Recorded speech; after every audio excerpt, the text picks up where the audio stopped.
The girl in the junkyard. The sky was purple. 2 suns were setting behind the broken hills. The ground was dry, full of sharp rocks and old metal. Wind howled through the junkyard, making the pieces of scrap rattle like bones. She was cold. Her hands were shaking. Her feet were bare, cut and dirty. She walked slowly between piles of trash-old machines, rusted wires, broken glass. She wore only a torn shirt and thin pants. Her back had bruises. Her eyes were tired, but still searching, was looking for rags, something soft, something warm. But there was nothing. Only junk and metal. She pulled an old blanket from the pile, but it was full of holes and oil stains. She dropped it. Her body was shivering. She sat beside a broken engine and hugged her knees. Her breath came out in small clouds. She tried not to cry, but a few tears ran down her cheek. Then she heard it dot footsteps. She froze. Her heart started to race. She looked around, but saw nothing. The sound was coming closer, slow, heavy steps. She got up and hid behind a large piece of metal. Her hands picked up a sharp rod from the ground. She held it tight, ready to fight. Then, the voice came. I saw you 3 days ago. You were hiding near the shipyard. She didn't move. The voice was deep, but calm. Not like the gods who used to shout. Not like the aliens who chased her. I'm not here to hurt you, the voice said. I brought this. She peeked out. A man stood a few feet away. Tall, strong shoulders, wore a dark jacket with many pockets. His boots were dusty. His face had a scar from his eye to his chin. But his eyes were soft. He held out a thick gray blanket. She didn't move. He took 1 step forward. Slowly. You'll freeze out here. She looked at the blanket, then at his face. Why? She whispered. Her voice was dry, like dust. Because you're human, he said simply. He walked closer and gently placed the blanket around her shoulders. She didn't stop him. It was warm, heavy. It smelled of fire and oil, but not trash. She wanted to cry again. He stepped back. My name's Kane, he said. You don't belong in this junkyard. Come with me. I have food. A bed. You can rest. She looked at him. Her lips moved, but no words came. Her eyes were wide, suspicious, scared. I know they were hunting you, Kane said. I saw the patrol ships. You're lucky they didn't find you. She slowly lowered the metal rod. Named, he asked. She shook her head. Don't remember? He asked. She stayed silent. Kane nodded. He turned and started walking away. After a few steps, he looked back.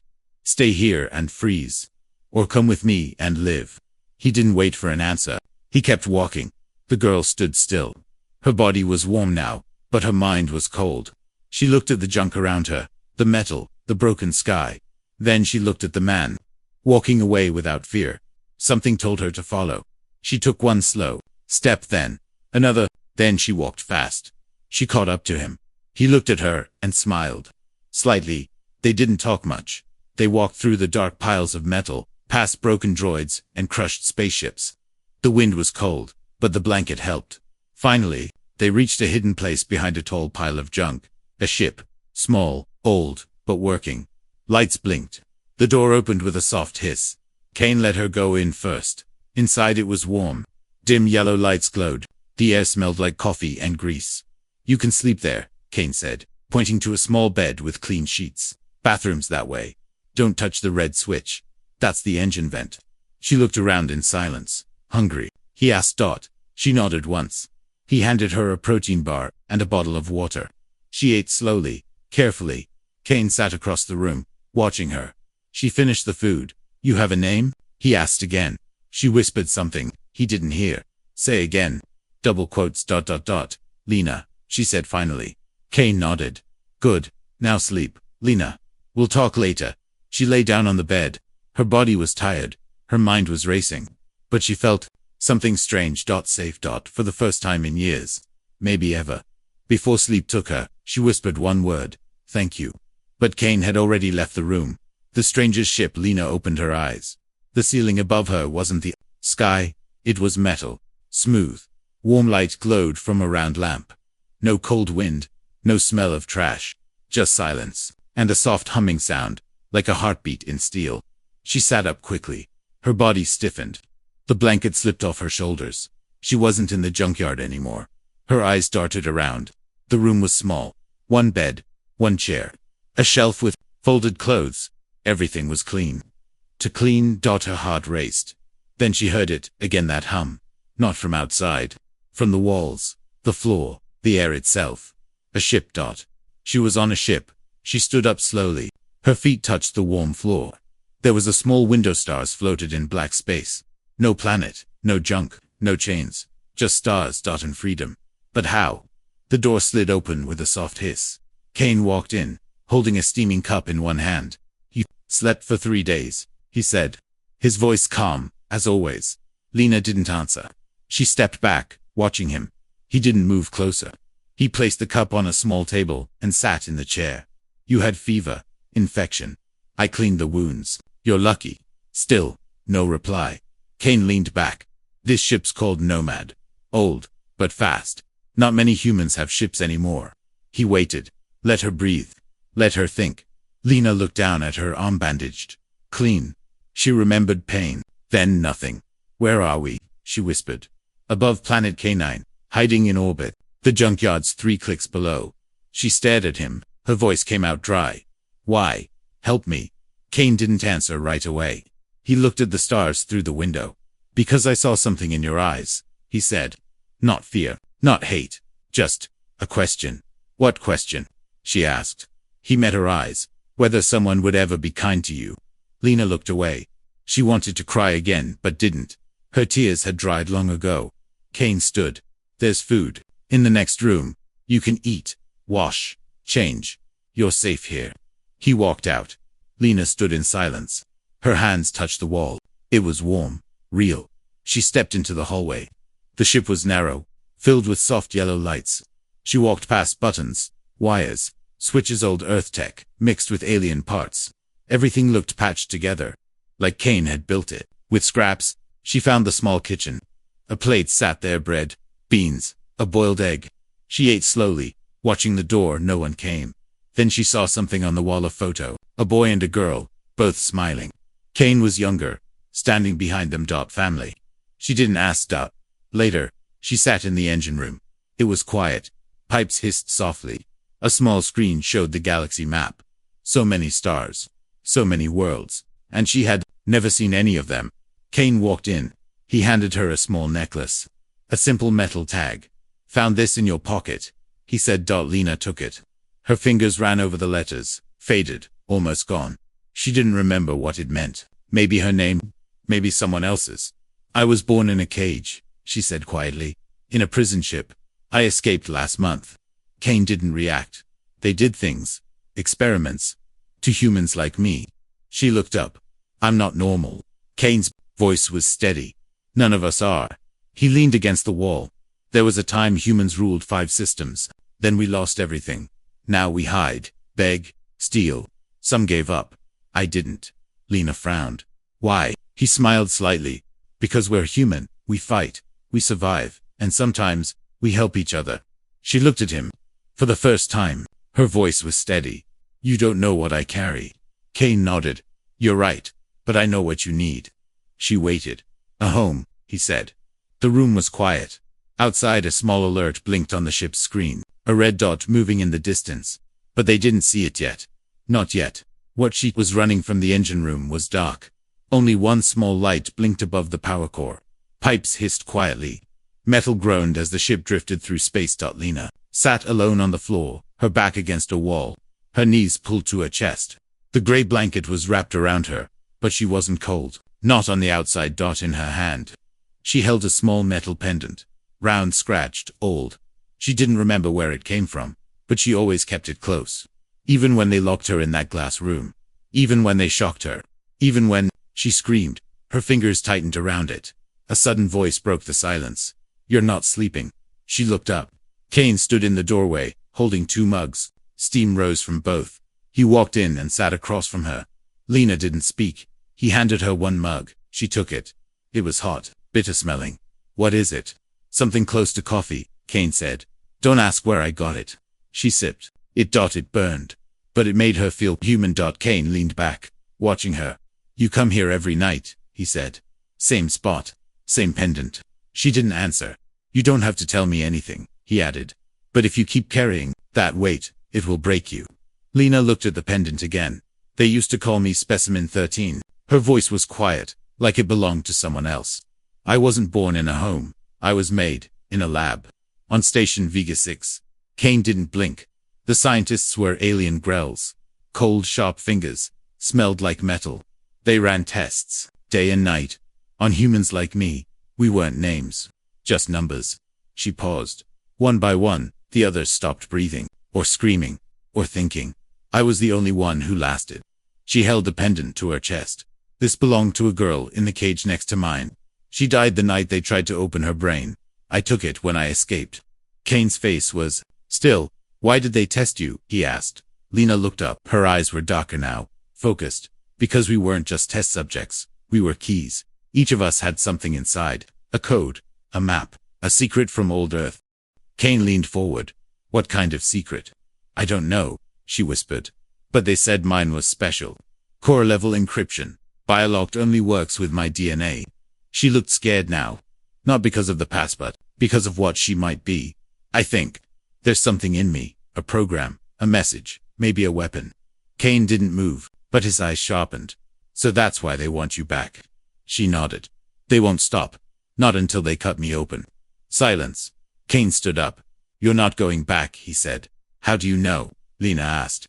You don't even know what I really am. Kane gave her a hard look. I don't care what's in your blood, or brain, or bones, he said. You were crying in the trash when I found you. That was real. That's what makes you human. Lena's hands shook. No one ever said that to me before. Kane turned toward the door. Sleep, Lena. We leave orbit in 5 hours. But just as he reached the door, the ship's alarm began to blink. A soft red light. A sound like a heartbeat. Kane stopped. What is it? Lena asked, standing up. Kane walked to the control panel. His eyes scanned the screen. Long-range scanner just picked up something. He zoomed in. Lena's heart dropped. A Grell patrol ship. No markings. No signal. Just one purpose. Hunt and retrieve. Kane turned to her. They've found us. The alien hunters. Boom, the ship jolted. Lena fell hard against the wall. Alarms screamed. Lights turned red. Kane's voice shouted from the cockpit. Strap in. Now. Another blast hit the back of the ship. Sparks flew from the ceiling. Lena ran. Her breath short. Heart slamming against her ribs. She reached the seat behind Kane and locked herself in. Through the front window. Space burned. A sleek black ship was chasing them. Smooth like glass. Glowing from inside. Silent like a ghost. It had no flag. No signal. Grell. One shot from its plasma cannon had already melted part of their engine. Kane pulled the throttle. They're faster, he growled. But we're not dead yet. The Nomad dived sharply, spinning between floating rocks of a dead moon. The Grell ship followed, silent and cold. Why aren't they talking? Lena shouted. They don't need to, Kane said. They're here to collect a package. Lena's face turned pale. They want me alive, she asked. For now. The ship shook again. A small wing camera exploded. Kane cursed and slammed a red switch. Hold tight. He turned the ship straight toward a narrow canyon of floating metal, old satellite parts, and wrecked ships from some forgotten war. Space junk spun everywhere like knives. Kane's hands danced across the controls. I hope you trust me, Lena. I don't even trust myself, she yelled back. Another blast. The right engine flared. Warning lights turned orange. Lena reached out and pressed her hand on a panel. It lit up blue. Kane looked over. What did you just? I don't know, she said. I just touched it. The ship's damaged engine stopped flickering. Systems rebooted. Energy surged. Kane blinked. That's not possible. That tech's from Earth. It hasn't worked in years. Lena's hand glowed faintly. It listens to me, she whispered. Then everything clicked in Kane's mind. She's not just carrying Earth's code. She is the key. He muttered.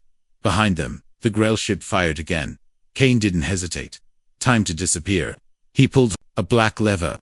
The ship shot forward at full speed straight into a dense cloud of electromagnetic dust. It would blind the Grell's sensors for 90 seconds. Inside, the ship groaned. The metal creaked like it was screaming. Lena gripped the seat. Are we dying? Not today. For a moment, just a moment, everything was still. No sounds, no fire, no lights. Just blackness. Then the ship slipped out the other side. Silence. The Grell ship was gone. Kane leaned back in his chair, breathing hard. Lena looked at him. You risked everything. He nodded. You're not cargo. You're crew. She smiled, small, unsure, but real. But then, a small red light blinked. Kane frowned. They tagged us, he whispered. They're not chasing us anymore. Then what? They're calling others. Lena stood, slowly. They won't stop. Kane looked at her. Then we don't run. The human core, the moon was dead. No trees, no water, no air. Just dust and silence. Kane's ship landed softly, its feet pressing into the gray sand. A thin fog curled around the hull like smoke. Even though there was no wind, Lena stood by the window, watching the empty surface. Is this place safe? She asked. Kane didn't look up from the controls. It was once. Now, I don't know. He opened the hatch. Cold air rushed in. Artificial gravity kept them from floating. But it still felt wrong. Like walking on a memory. They stepped outside. Their boots crunched on fine powder. In front of them stood a broken metal door, half buried in dust. It had no name, just a single, scratched symbol burned into it. Human core level 0. Lena stared at it. Why bring me here? Because this is where it started, Kane said. The last human resistance. Before everything fell. He placed his hand on a scanner. It blinked, then turned green. The door groaned and opened with a hiss. Inside, there was only darkness. They entered. Lights flickered to life dim. Yellow, old. Metal walls, stretched into long tunnels, filled with abandoned equipment. Empty chairs. Dead screens. Everything frozen in time. This was a sanctuary, Kane whispered. Then the Grell found it. Bombed it. Left no survivors. Lena walked slowly, her fingers brushing a cracked table. Her reflection flickered in a dusty monitor. She looked like a ghost. They reached a heavy vault door. Kane pulled out a small cube, inserted it. The door opened. Inside, a round chamber. At its center stood a tall machine, black and silver wrapped in cables. Screens blinked softly around it. Lena stepped forward. The machine powered on. A female voice, robotic but warm, spoke. DNA match, 87.6%. Status, waking core memory. Welcome home, Lena. Lena froze. Kane stared at her. You've been here before. No, she said. But it knows me. The floor lit up under her feet. The core screen flashed images, Earth cities burning. Humans fleeing in ships. A map with stars marked in red. Then an image of Lena. As a baby. Held by a woman in a lab coat. Lena stepped back, shaking. That's me. Kane's voice was low. You weren't just made to carry something. You were born into this. The core spoke again. Specimen 13 carries the final Earth archive. Emotional memory. Genetic culture. Human instinct. She is the last seed. Lena couldn't breathe. I'm not just data, she whispered. I'm history. Kane looked at her with new eyes. And that's why they want you. You're not a weapon. You're a reminder of who we were and what we could be again. Suddenly alarms rang. The core flashed red. Unauthorized signal detected. Incoming ships. 3. Grell class. 8 on. 4 minutes. King grabbed her hand. They followed us. Lena looked at the core. Then we can't let them take it. Kane nodded. We hold the core, or humanity ends here. Sacrifice protocol. It was too quiet. The core room, once glowing with life, now hummed low, almost like it was holding its breath. Outside the base, the ground trembled. Far above, through thick layers of rock and dust, 3 shadows moved through the black sky. Grell ship slim, silent, and without mercy. Inside, Lena stood alone in front of the machine that called her the last seed. Her face was pale, her eyes fixed on the red blinking warning. Proximity breach, 2 minutes. She didn't turn when Kane entered. They're almost here, she said. I know, he replied. She looked back at him. How many weapons do we have? Kane shook his head. Not enough. A long silence. Then Lena spoke, almost like she'd rehearsed it in her mind 1,000 times. What if I stay behind? Kane blinked. What? I connect myself to the core. Trigger the overload. If the Grell take the archive, it's over. But if I burn it before they arrive? Kane stepped forward fast, his voice sharp. No. Her voice stayed calm. I'm not a soldier, Kane. I'm the memory. If they steal me, they steal all of us. Kane clenched his fists. There has to be another way. She walked past him, quiet, gentle. You said it yourself. We fight, we survive. Sometimes we help each other. He stopped her with a hand on her shoulder. Surviving isn't the same as dying for a cause. She turned and looked at him. Not Diane, I'm choosing. The room shook. Dust fell from the ceiling. External contact in 60 seconds. Kane pulled out a small black device from his jacket, set it on the console. What's that? She asked. He didn't answer, just gave her a sad smile. I knew you'd try to be noble. He pressed the device. A shockwave of white light burst across the room. Lena stumbled back, dizzy, her limbs weak. What did you? Kane caught her before she fell. It's a neural suppressor. Puts the brain to sleep for 5 minutes. Her vision blurred. Kane's voice started to echo. You're not the sacrifice, Lena. You're the story. She shook her head, tried to speak, but everything was fading. Kane placed her gently inside the escape pod. The door sealed. A countdown started. He pressed his hand on the glass. Goodbye, little seed. Then he turned back to the core. The Grell ships landed. Their boots hit the dust. The base doors hissed open, and Kane stood between them and the heart of humanity, ready to end it before they could take it. HFY Humanity Fights Back. The stars had changed.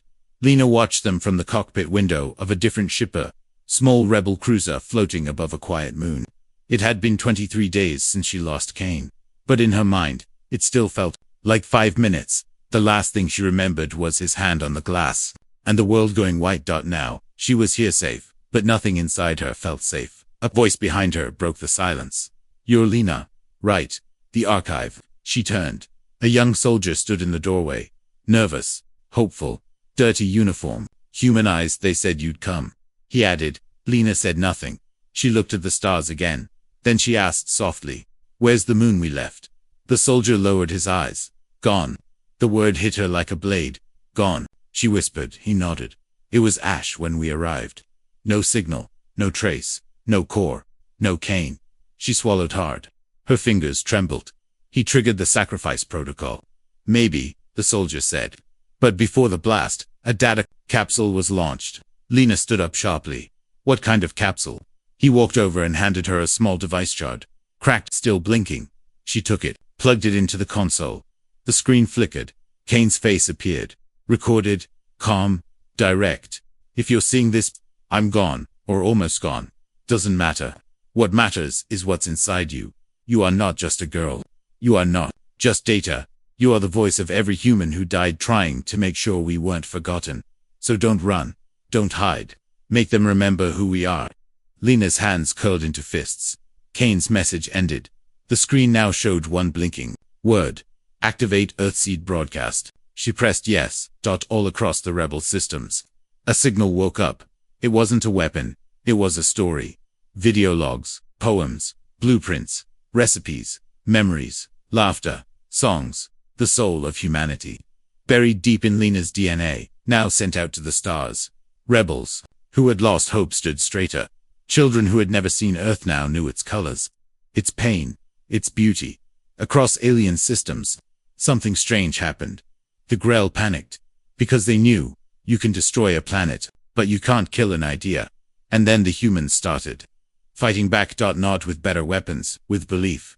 With a memory that they were more than survivors. They were creators, builders, dreamers. And Lena. She became the voice behind it all.